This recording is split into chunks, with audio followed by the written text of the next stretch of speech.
Oi, meus queridos amigos. Hoje pela manhã eu escrevi um texto bastante longo para falar a respeito do tema pobreza.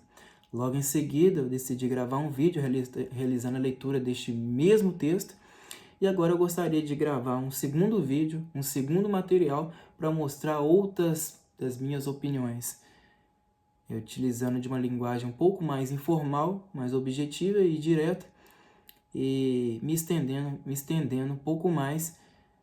Haja vista que o tema pobreza é bastante amplo. Eu gostaria que vocês me acompanhassem neste vídeo até o final, beleza?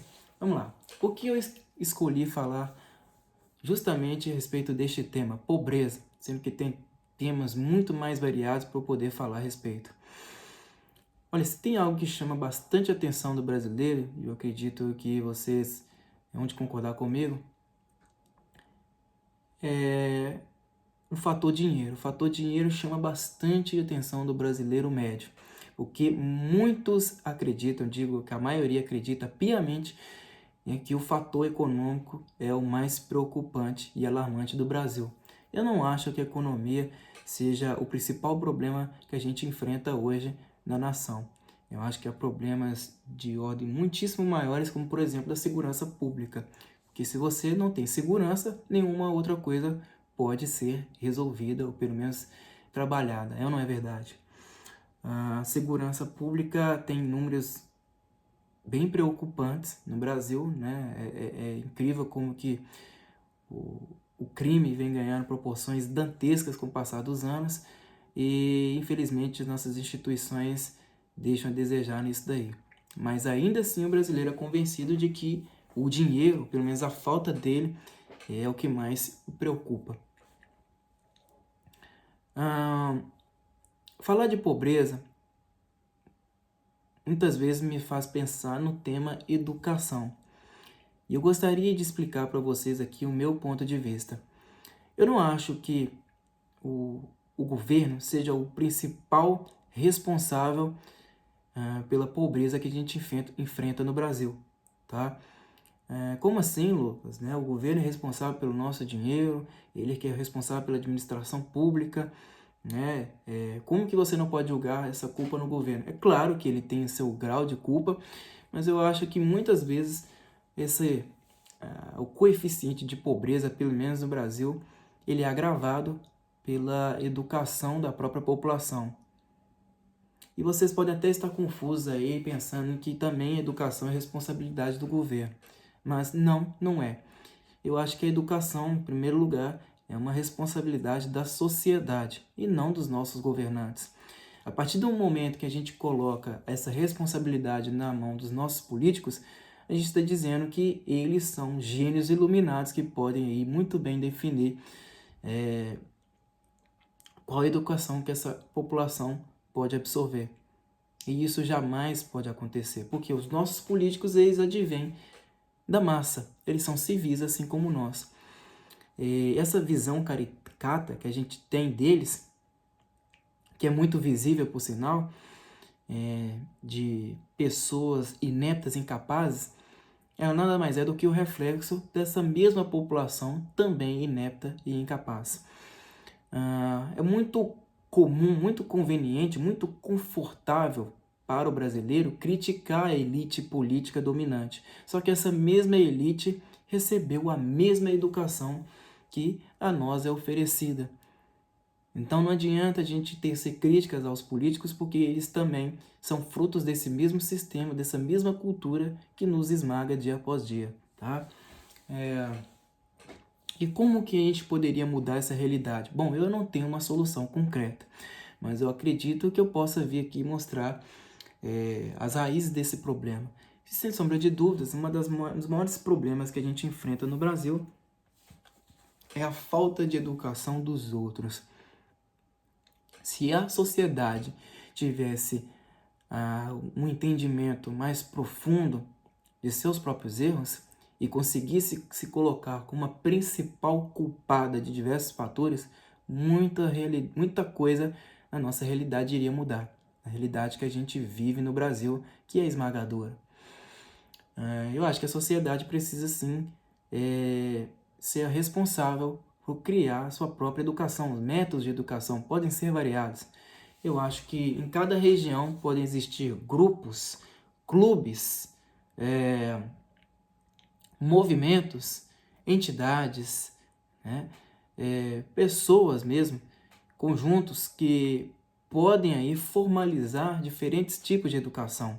Eu não acho que deva existir uma única educação advinda aí por políticos que muitas vezes só tem como objetivo esmagar e esmigalhar ainda mais a sociedade.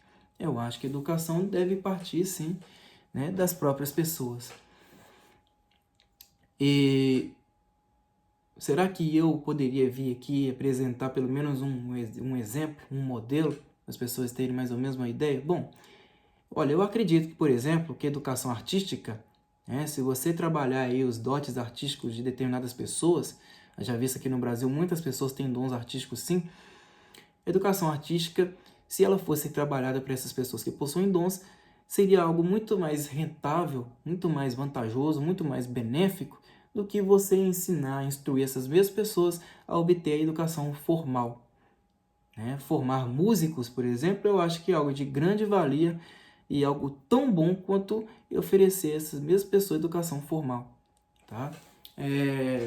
Por exemplo, ensinar uma pessoa ao dom da escrita, trabalhar esse dom, aprimorar esse dom, fazer com que a pessoa domine muito mais uma técnica, domine uma técnica para que ela tenha esse dom aflorado, esse dom muito mais trabalhado.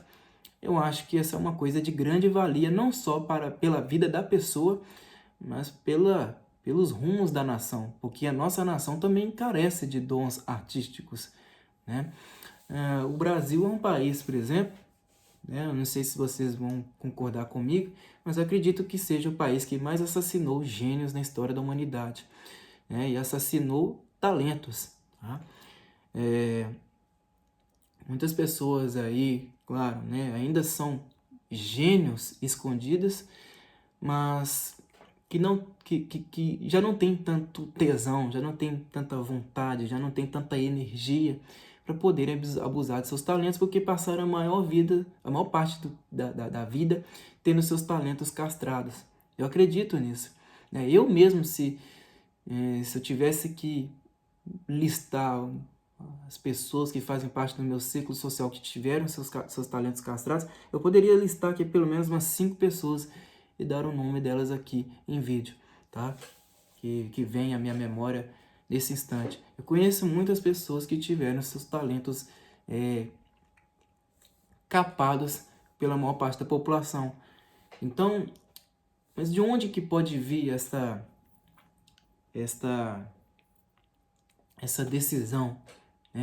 De onde que pode partir essa decisão na sociedade de desenvolver uma mudança estrutural, em que ela própria vai se sentir responsável por educar os seus semelhantes? Eu acho que só pode advir, só pode ser advinda do principal mandamento cristão, que é o mandamento que ensina que nós precisamos amar o próximo, não acima de Deus, mas assim como nós nos amamos. Se isso fosse uma constante, se isso fosse manifestado na sociedade, com certeza nós viveríamos num país muito mais saudável. Então essa cobrança, essa culpa toda, não tem que ser colocada nos nossos governantes. A gente tem muito esse costume, é algo até cultural, a gente, numa roda de amigos, ou até mesmo uma mesa de bar nos finais de semana, a gente ficar ali se sentindo os mais moralistas, culpabilizando os nossos políticos, às vezes nem tendo uma carga argumentativa tão contundente para criticá-los. A gente diz apenas chavões, frases de efeito, porque é tudo ladrão, porque é tudo corrupto. Às vezes a gente nem consegue justificar nosso posicionamento, mas só da gente fazer isso como um hobby, a gente já se sente ali politicamente engajado. Acontece que não tem engajamento nenhum, são apenas frases de efeito que fazem com que a gente se sinta mais importante. Mas a culpa está em nós. Se cada um fizesse essa autorrevisão, essa autocrítica, claro, sem precisar criar revolta e tudo mais, mas se cada um entendesse o seu próprio papel, eu acho que o amor ao próximo seria muito mais manifestado e, consequentemente, bons resultados existiriam. Até mesmo para, sei lá, fazer surgir aí novos políticos de bom caráter. Porque já que esses mesmos políticos que nós temos, que são sim muitos ali canalhas, perversos e mesquinhos, já que esses políticos vêm dessa massa que também é tão canalha, tão mesquinha quanto eles, e eles não são capazes de mudar, o que a gente precisa fazer? Criar uma mudança estrutural na sociedade para que assim, políticos de caráter tomem posição e façam jus ao próprio nome, façam jus ao próprio cargo, o cargo que ocupam. Eu acho que isso pode existir só que mediante uma transformação da mentalidade dessa população. O Brasil é um país que, infelizmente, tem um povo que foi instrumentalizado em pensar que os políticos são os culpados de tudo, para tudo. E ao mesmo tempo que são culpados, as pessoas acabam enxergando neles uma luz. É como se fosse uma espécie de irmão mais velho, o qual a gente não gosta, mas que ao mesmo tempo depende. A gente depende dele. Isso é muito errado. Muito errado. Não adianta a gente ter esperança em política. A esperança, em primeiro lugar, vem de Deus. E em segundo lugar, vem de nós. Nós precisamos agir. Eu acho que não tem como Deus entrar nessa coisa toda se nós mesmos, na verdade, se nós mesmos não tivermos a iniciativa de querer mudar. Por exemplo, quando se fala de problemas de ordem financeira, como que isso pode ser mudado? Assim como eu falei, educação. Se as pessoas tivessem essa empatia de, por exemplo, educar-se a si mesmas e ao mesmo tempo oferecer essa mesma educação às outras, e claro, a educação financeira não precisaria vir de instituições públicas, de instituições formalizadas pelo Estado. Isso poderia ser uma coisa constante, muito bem espalhada na sociedade, mas isso não é. As pessoas utilizam, algumas que têm, por exemplo, conhecimento financeiro, utilizam desse conhecimento como um instrumento para ganhar ainda mais dinheiro. Então elas vendem cursos para ensinar aí sobre como ter educação com o próprio dinheiro. Já é o reflexo de que as pessoas estão cada vez mais egoístas e umbigocêntricas. Tá? A caridade individual, portanto, está em baixa. E essa caridade não vem simplesmente de um prato de comida ou de uns trocados que você oferece a outra pessoa. Não. A maior caridade que pode existir, que mais liberta, pelo menos a meu ver, pelo menos na minha visão de mundo, é a caridade da educação. Que com a educação você permite que o indivíduo forme a sua personalidade, dê mais consistência a ela e, consequentemente, tenha uma visão mais profunda de mundo, ou seja, você oferece a ele uma vida que ele antes não tinha, uma liberdade que antes ele não tinha, não era capaz de possuir, porque ela era restringida ao poder de alguém, ao poder velado ali em alguém. E aí finalmente alguém teve a capacidade de manifestá-lo gratuitamente, É com a educação, pelo menos a meu ver, que muitas dessas coisas são mudadas. Agora, será que nós temos que pensar em erradicar a pobreza? Claro que não.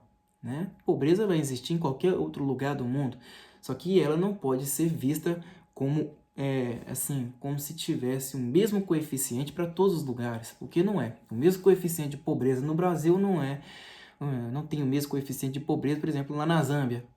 Não são condições totalmente distintas. E por que a pobreza ela é uma condição e não um valor? Porque ela não é um estigma. Infelizmente, o brasileiro ele tende a enxergar a pobreza como um estigma. Tanto que eles jogam como se fosse uma culpa mesmo das pessoas de serem pobres. Ora, não existe culpa em você estar nessa condição. Todo mundo está sujeito à pobreza.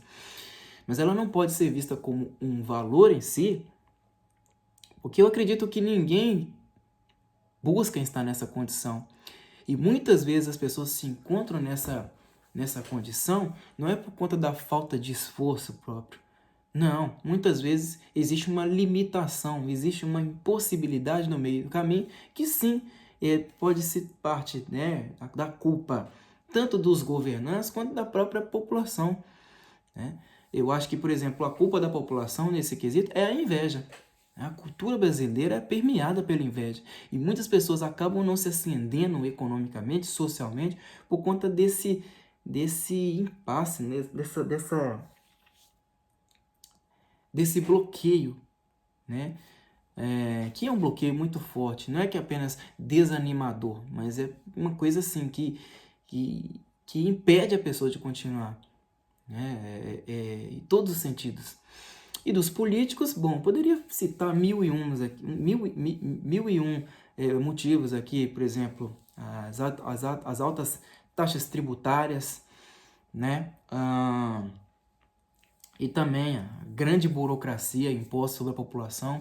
Então, muitas vezes a pobreza, essa condição, ela pode ser algo eterno na vida do indivíduo, não por culpa e não por falta de mérito próprio, mas sim porque existem inúmeras impossibilidades, inúmeras limitações no meio do caminho de terceiros, né? Criados por terceiros. Então ela não é um estigma, mas ao mesmo tempo, né, ela é imposta como um estigma justamente porque existem inúmeros fatores aqui no Brasil, né, que infelizmente fazem as pessoas viverem nessa condição e não se sobressaírem, né? Mas eu acredito que sim, se existisse um maior entendimento da massa, as pessoas que se encontram na condição de pobreza, elas poderiam se sobressair, especialmente porque as pessoas na condição de pobreza teriam seus méritos e deméritos melhor avaliadas, vamos dizer assim. Acontece que no Brasil os méritos e deméritos eles não são nem minimamente reconhecidos. Se vocês falarem assim, Lucas, você acredita em meritocracia? Olha, meritocracia, no sentido mais amplo, né, falar assim que as pessoas são 100% reconhecidas pelos seus esforços, são 100% recompensadas pelos seus esforços, eu acho que não existe isso em nenhum outro lugar no mundo. Tá? Em nenhum lugar no mundo. Agora, no Brasil, infelizmente, não existe nem isso aqui, nem 1% de meritocracia, porque as pessoas aqui elas não têm seus esforços reconhecidos. Por exemplo, uma pessoa pode ser ali uma grande escritora, ainda que velada, ainda que no oculto, e ao mesmo tempo, sei lá, frentista de posto de gasolina. Ela não vai ser reconhecida como uma artista velada, ela não vai ter ali seu reconhecimento como escritora. As pessoas vão continuar vendo essa pessoa como frentista de posto de gasolina, porque a profissão ela tende a ser muito mais, um fator muito mais marcante do que os dons, o talento daquela pessoa, que às vezes podem ser talentos que podem, sei lá, fazê-la se sobressair economicamente, né? Então a meritocracia no Brasil, ela é meio que, assim, ela é impossível porque o sucesso aqui é tido como se fosse um crime, né? A verdade é essa.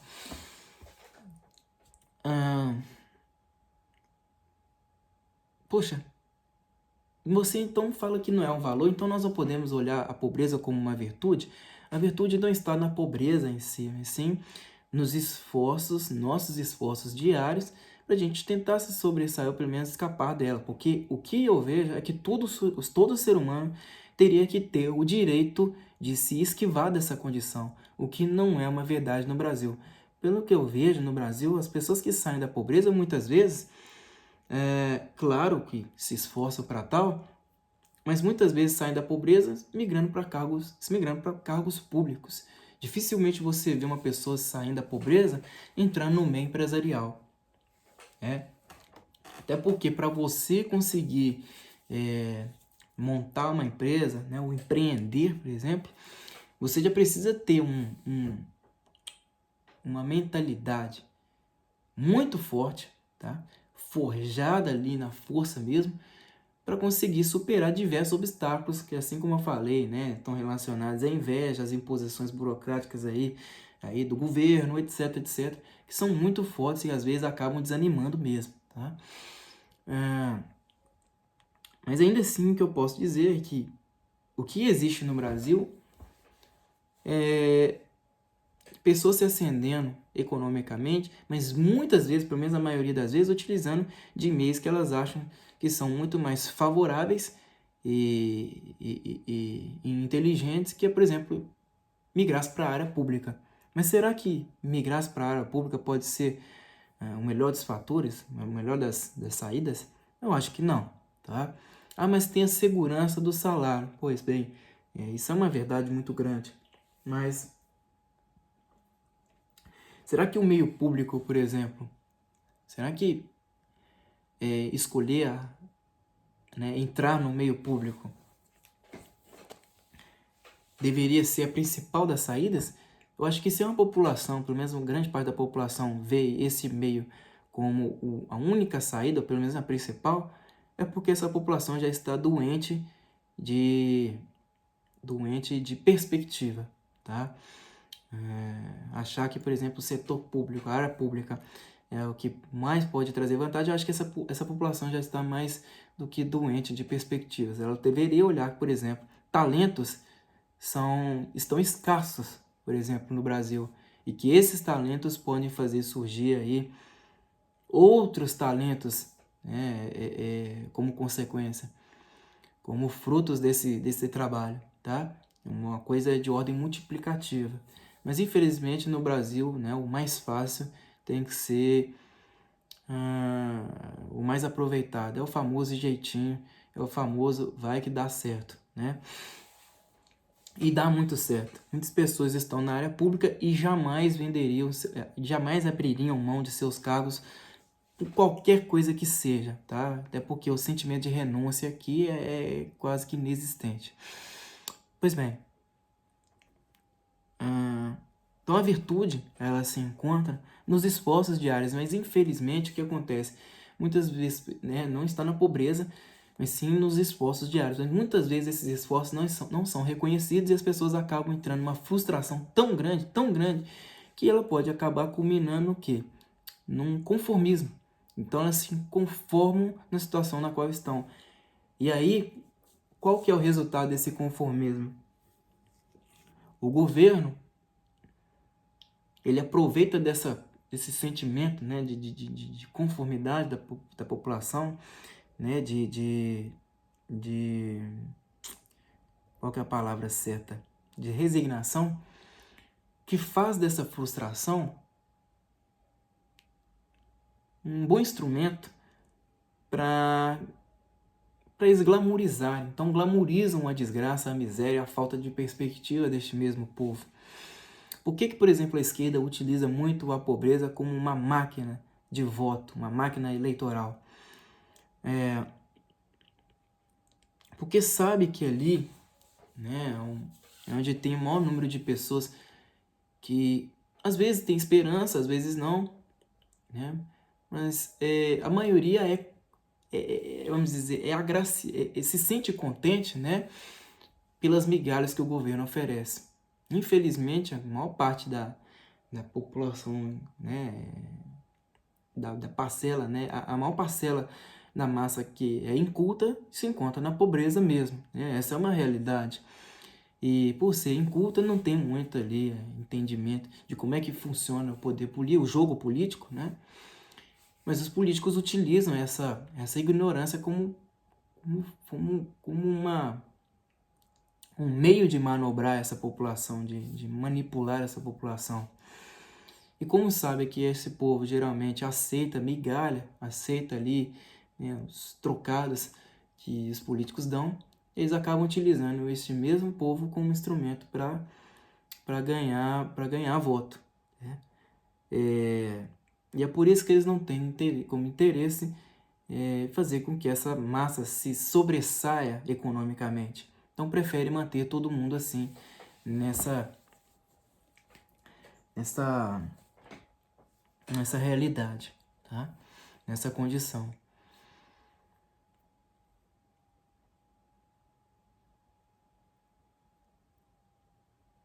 Então o conceito favela, por exemplo, ele passa a ser muito glamourizado, muito trabalhado, muito, vamos dizer um termo mais esdrúxulo, né? Muito marketizado, porque como as pessoas já estão conformadas com a situação na qual se encontram, elas falam, eu tenho orgulho da vida que tenho, eu tenho orgulho da condição, eu tenho orgulho de ser pobre. Será que pobreza é sinônimo de orgulho? Assim como eu escrevi no meu texto, né? Será que, por exemplo, se encontrar às margens da sociedade, vivendo em regiões periféricas, né, que são reflexo da má administração pública, né, em meio aos lugares ali onde tem os maiores índices de criminalidade, será que você vivendo ali é sinônimo de orgulho? Ou o orgulho tem que estar no seu valor? Por exemplo, não abrir mão de valores, princípios, virtudes, por aí vão, né, que independe da condição financeira, né?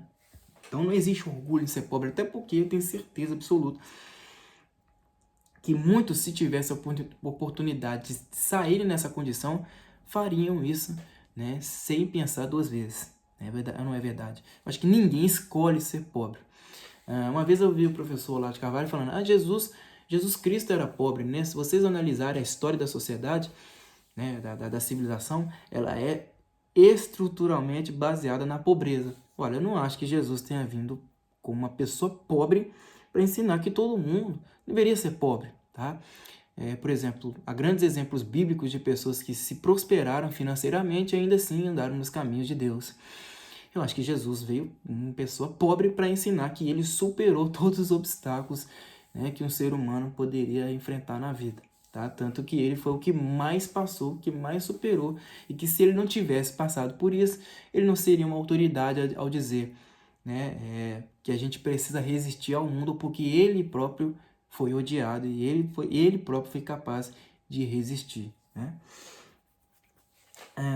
Mas eu entendo, assim, o posicionamento do professor lá, porque muitas vezes a pessoa acaba enxergando a pobreza como um sinônimo de vergonha. Não é um sinônimo de vergonha. Mas eu acho que em muitas condições ela pode ser vista como, assim, com pena. Lucas, não, aí você está muito enganado, né? Não tem que existir, não tem que ter dó de pobre. Olha, eu acho que no Brasil isso é mais do que válido. Porque, assim como eu falei, muitas pessoas são pobres não é porque elas não têm não é que elas não têm capacidade de se sobressair, não é porque elas trabalham pouco, é porque existem tantos impedimentos que faz a pessoa viver em frustração. Então é claro que se trata de uma injustiça muito grande. Muitos pobres são sim injustiçados, né? São pessoas que muitas vezes não podem se sobressair porque existe esse bloqueio que é muito forte, é mais do que evidente. Tanto por parte da população, que tem muita inveja, isso é fato, tá?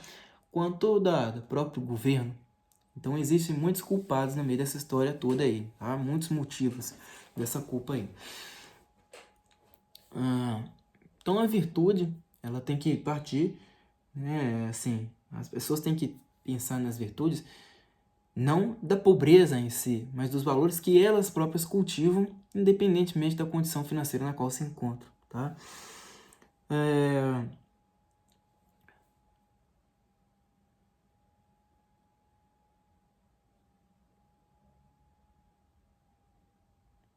E essa glamourização, né, das favelas, por exemplo, isso é uma coisa que eu acho muito triste. Porque assim como eu falei, favelas, né, quanto mais a gente percebe a existência delas numa região, num território, mais a gente tem que ficar atento, porque nada mais é do que uma denotação de que o poder público está deixando de olhar pelos mais necessitados.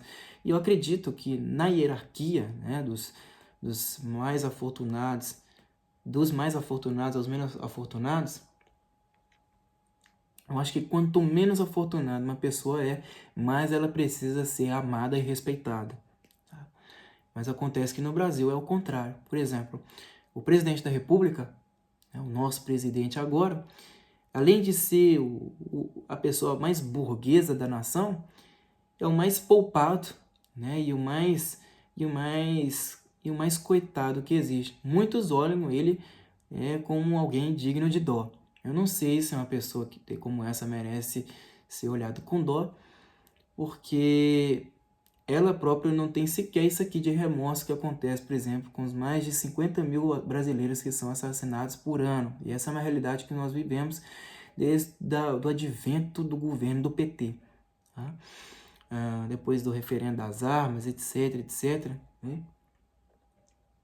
Tudo que nós vimos foram aí massacres em massa promovidos, né? E aí sim, os maiores culpados eram os nossos próprios representantes políticos. Tá? Eles próprios não andam desarmados, eles próprios têm seguranças armadas quase que 24 horas por dia, mas eles ali estavam defendendo que a sua própria população andasse desarmada, né? Usando discursos persuasivos totalmente tolos e sem fundamento de que armas produzem violência. Isso aí trouxe números bem alarmantes e até hoje a gente vive essa realidade. Então, né, uma hierarquia que a gente vive, na verdade, uma hierarquia psicótica, onde quanto mais desenvolvido, quanto mais alta, né, a condição financeira do indivíduo, né, mais alto é o seu posto, mas ele tem que ser visto como alguém digno de dó, assim como é o caso do presidente da República. Uma sociedade que vive assim, vive totalmente doente, né? Aqui, a pessoa, por exemplo, acredita que ocupando um cargo público, quanto mais alto um cargo, né, pode ser que ela não seja digna de dó, né, pelos olhares alheios, mas ela precisa ser vista como alguém de prestígio. Ora, ninguém a obrigou a ocupar um cargo público. Ela deveria entender que ela está ali em prol da população que precisa, né, receber o seu serviço e não o contrário. Por exemplo, vez ou outra, isso aí eu acho que a maior parte da população já ter passado, né, por essa infelicidade. Vez ou outra, uma pessoa entra num posto de saúde e é enxotada, é tratada mal, por exemplo, um funcionário público ali dentro.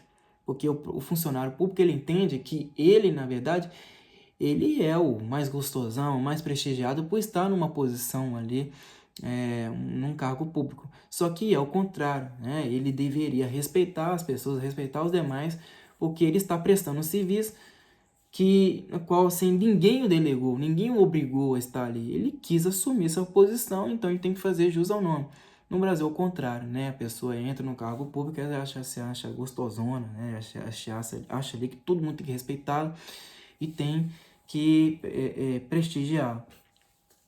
Quem é que não se lembra, por exemplo, da juíza que parou toda uma audiência porque não estava recebendo o devido pronome de tratamento, né? Não estava sendo chamada de excelência, estava sendo chamada de senhora. A mulher só faltou dar a louca no meio da audiência, porque segundo ela aquilo ali era um desrespeito monstruoso, né? É uma população que vive assim, uma sociedade que vive assim, né? Está totalmente adoentada e corre sérios riscos de fadar a destruição, tá? Pois muito bem. Então, com uma população assim doente, né, e principalmente no que tange as mazelas sociais, né, uma população que vive doente e que tem aí essas dificuldades, essas mazelas como objetos de glamorização pelo governo, é algo muito sério para se pensar, tá? Aqui eu mais vejo o governo glamorizando a favela, e não só o governo, mas também os órgãos de mídia que recebem muito dinheiro desse governo, e também de ONGs, né? São mais de 800 mil ONGs que existem no Brasil e vocês podem ter certeza que a maioria delas não querem trazer uma mudança estrutural na sociedade, né? Até mesmo aquelas ONGs preocupadas ali, que se dizem preocupadas em profissionalizar pessoas dentro de favelas, você pode ter certeza que o principal objetivo deles não é profissionalizar essas pessoas, mas sim manipulá-las ideologicamente. Eu mesmo escrevi no texto, a respeito das ONGs, por exemplo, tiram as crianças e os adolescentes na situação na qual que se encontram, às vezes ali correndo sério risco de entrar no crime, mas vão lá e fazem, por exemplo,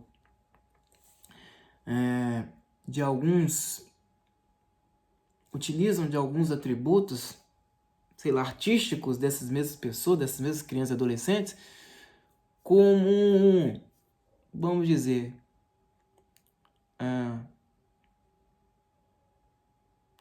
utilizam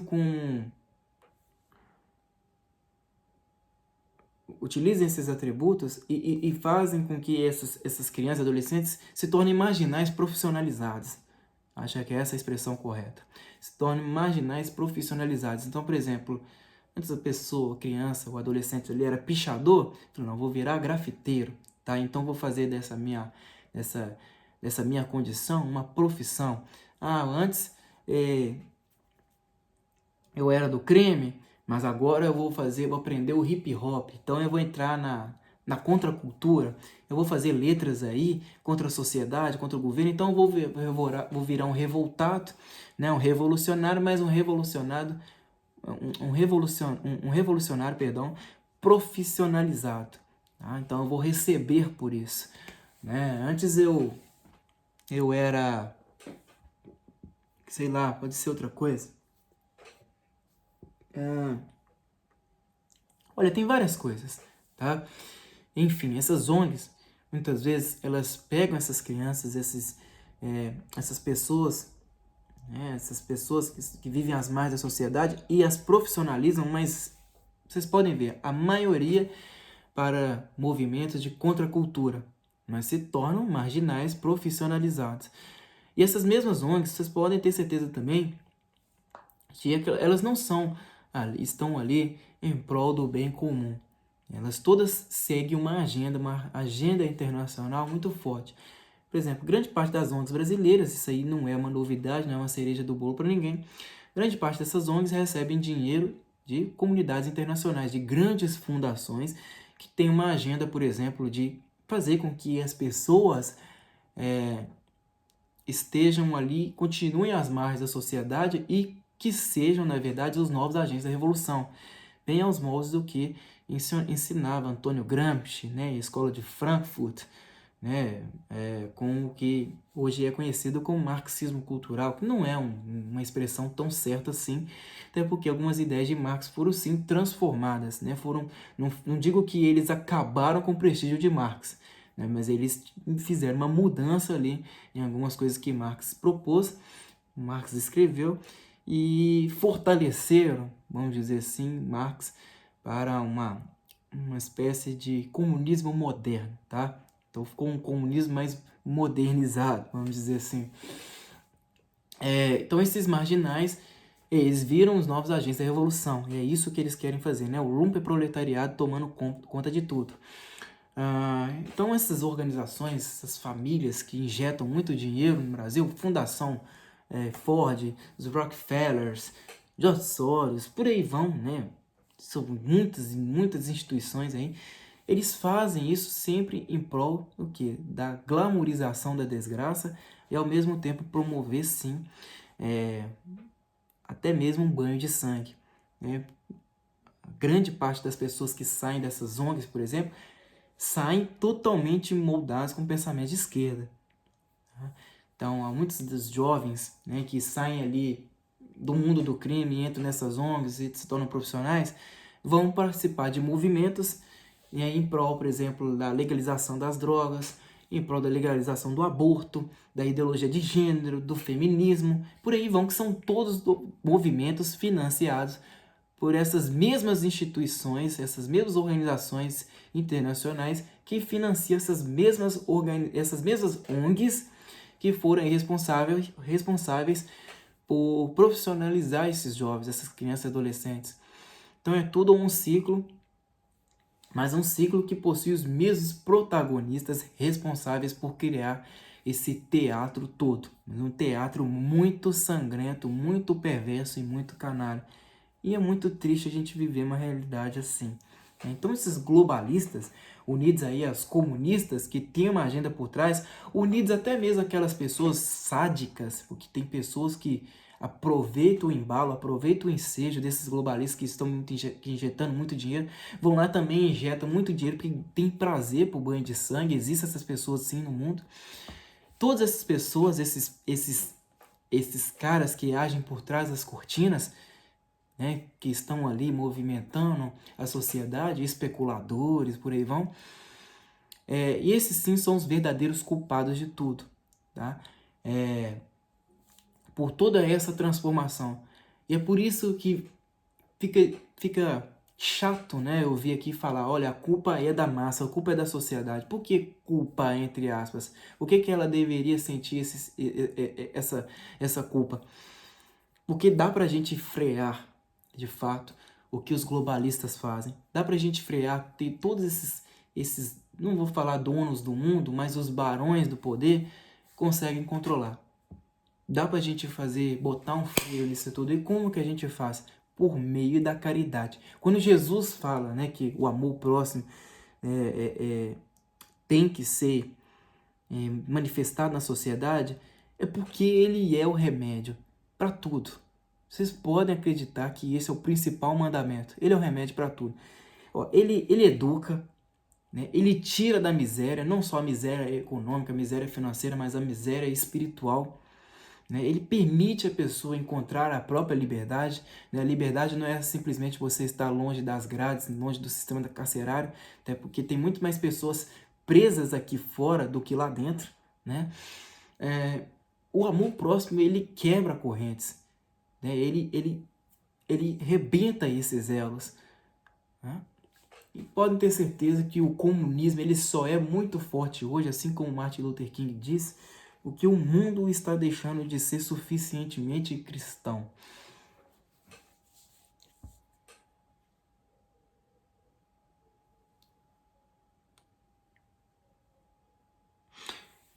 E é muito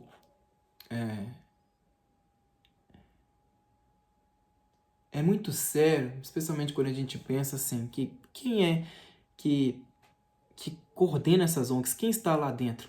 Muitos são jovens universitários, ali em períodos de estágio, por exemplo, que vão nessas favelas, né, principalmente nessas favelas, né, hoje chamadas de comunidade, você não pode usar o termo favela mais, porque é como se você estivesse inferiorizando as pessoas ali dentro, mas esse nome bonitinho, só para maquiar muita desgraça.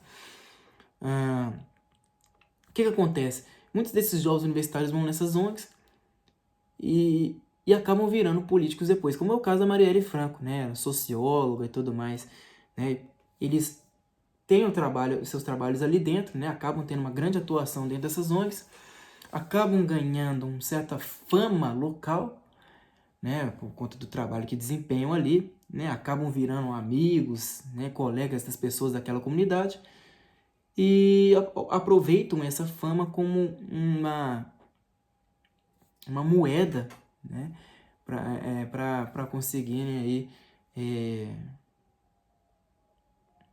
conseguir compensar os seus interesses eleitorais. Então acabam migrando para a política. Né? Quem que ajuda a criação dessas ONGs? Políticos. Né? Eles vão lá, destinam verbas para a criação dessas ONGs. E aí, quem que eles colocam lá dentro? Universitários. A maior parte das vezes são universitários. E esses mesmos universitários aproveitam do embalo, aproveitam do ensejo ali e acabam virando políticos também. Então vai virando um ciclo vicioso. Né? E também aquelas pessoas que são profissionalizadas, né? Aquelas pessoas que são instruídas por essas ONGs, muitas acabam, né? Virando políticas também, porque a visão ideológica delas é tão mudada, é tão manipulada, que elas são sim incitadas a observarem a própria realidade como motivos para fazerem revolução. Então, muitos dessas ONGs fazem isso, inflam as pessoas a se verem, né, como se fossem injustiçadas mesmo. Porque eu sou pobre, eu sou negra, eu sou da favela, eu sou mulher, né? E também acabam entrando nesse ciclo. A política no Brasil é uma coisa assim, né? As pessoas acabam vendo a política muitas vezes como um meio para fazerem revolução, né? Além de ascensão econômica, um meio para fazer revolução. E isso é formidável, né? Para a cultura comunista. É formidável. Porque a cultura comunista ela não quer dominar apenas o meio político, quer dominar tudo, é hegemonia cultural. Tá?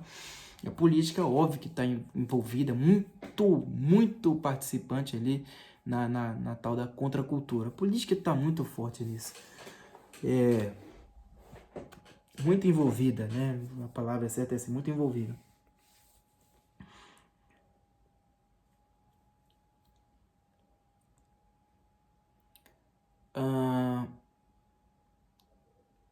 Mas qual que é o ponto aqui? Vocês conseguem perceber que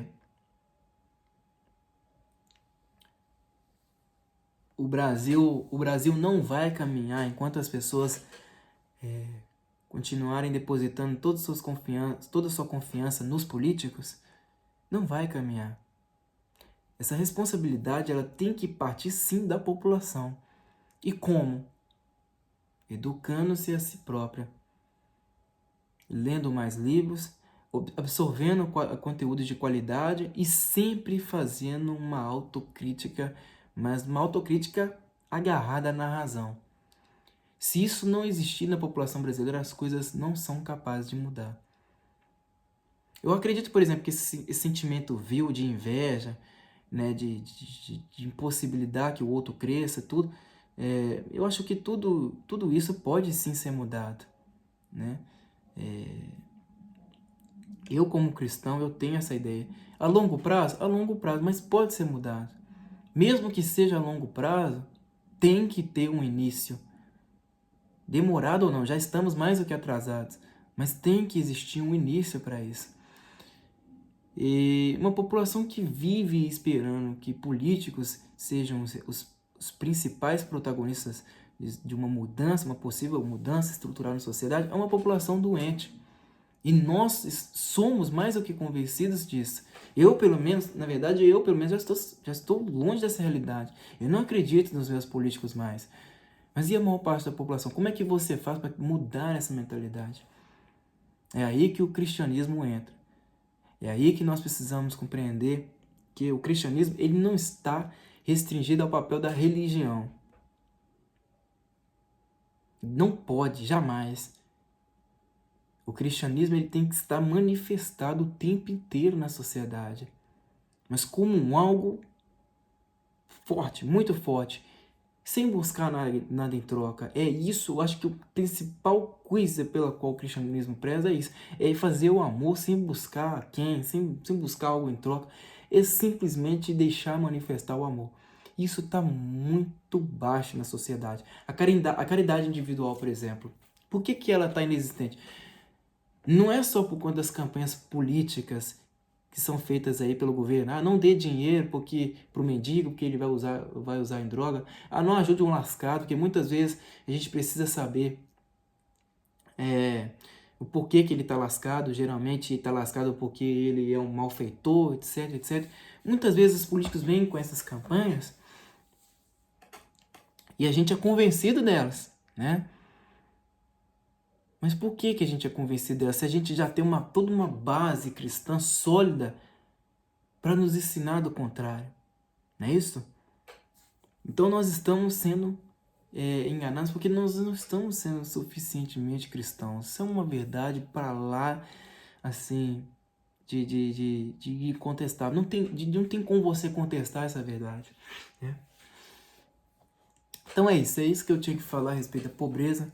Então eu vou deixar o campo dos comentários em aberto para que vocês aí falem o que pensam a respeito, que para mim é muito importante até mesmo para os futuros seguidores, inscritos deste canal, e a opinião de vocês é tão importante que vocês podem ter certeza que edificam a vida de muitas pessoas. Às vezes são mais inteligentes do que as minhas próprias, tá? Vocês podem ter certeza que muitas pessoas têm a vida transformada por vocês, com aquilo que vocês deixam aí escrito no campo dos comentários, tá? Esse canal aqui é totalmente democrático, eu deixo as pessoas falarem aquilo que pensam. Às vezes tem gente que vem aqui para me xingar, tem gente para me chamar de burro, estúpido, por aí vai, mas eu ainda assim eu não faço questão de bloquear e censurar essas pessoas, porque quanto maior o engajamento delas aqui, melhor, tá? Pode vir para brigar, pode vir para xingar, pode vir para humilhar, e eu não ligo, tá? Eu gosto da participação de vocês. E eu acredito piamente que esse canal, eu tenho essa crença muito forte que esse canal vai ser um centro de muita discussão, de muito debate. Eu espero que seja, tá? Não porque carrega o meu nome, não é nada disso, mas por conta da interação das pessoas. Eu gosto de ver todo mundo participando, engajado e querendo ver uma transformação que só vai vir de acordo com a formação da personalidade humana. Assim como Goethe dizia, né, não há nada mais forte na humanidade do que a personalidade. A personalidade humana é o mais forte que existe, é a mais forte que existe. E toda ideia parte de uma cabeça, sempre de uma pessoa e não de muitas, várias ao mesmo tempo. Então, quando a gente permite essa participação, essa interação, a gente vai dando corpo, e esse corpo todo formado pode vir a se transformar em coisas grandiosas para a sociedade.